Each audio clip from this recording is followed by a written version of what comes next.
In this video, I will be showing to you how to make a routine chart for you and your child. Prepare the following materials: clothespin, scissor,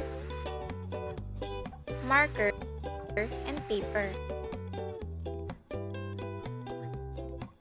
Fold the paper so you will have a guide where to cut it.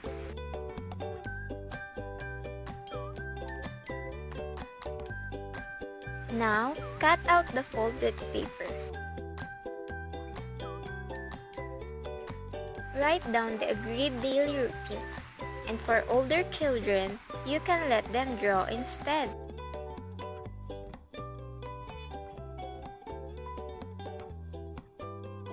Remember to discuss the daily routines with your child. This will vary based on their needs and interests.